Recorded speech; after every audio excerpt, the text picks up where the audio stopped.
There's some issues to deal with 3 or 4 clubs, particularly financial issues that generally are caused because of the private ownership model, and some of the owners of those clubs have come into some difficulties, and that's having an effect on the club. Now, we are working hard with the owners. We are working hard with the local communities to come up with longer term solutions that secure the future of the club. But there are issues that we have to deal with, other sports have to deal with, other football competitions in the world have to deal with. So these are not unique to the A-League. Buckley denied allegations made by former A-League chief Archie Fraser that the FFA didn't help the Newcastle Jets until the last minute.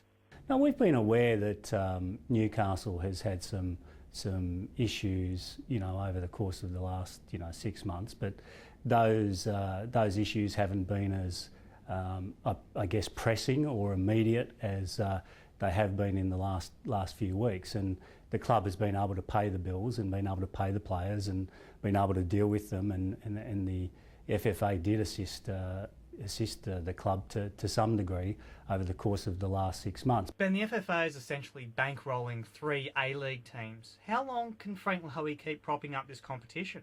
It's not one individual propping up a competition. The FFA and the A-League ultimately has to pay its own way, and that means that the revenues of clubs need to outstrip the cost base of the clubs.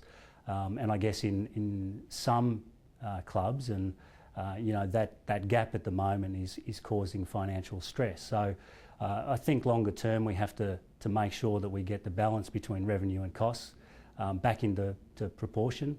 That might mean having to review some of the activities and some of the cost structures of the clubs, as well as making sure that working with the clubs we are able to increase the revenue. It's a pretty simple mathematical equation ultimately, but the FFA can't do it alone. It has to come with the goodwill and support of football fans and the community, and that requires them coming out and supporting their teams. Has the FFA spent too much time on the World Cup bid to the detriment of the A-League? No, I don't think that's an accurate accusation. We have an extremely dedicated, well-resourced group of executives managing the World Cup project.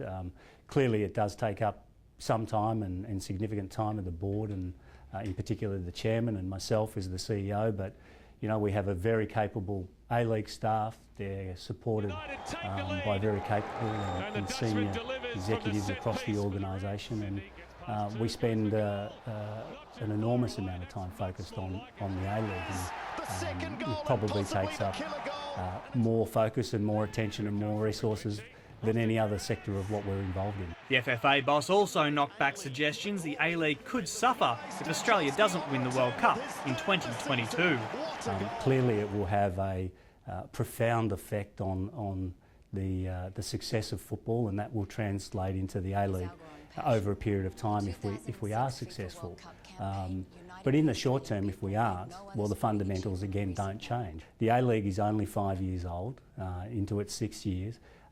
If you look at the journey of other competitions that have come from similar startups, such as the J-League or the K-League or the MLS in the US, a lot of the issues that we're facing today are similar, growing pains that those sort of competitions faced as well. So, you can't look at it as a 6-year exercise. You have to take a 10, 15, 20-year view and address the issues as they come along.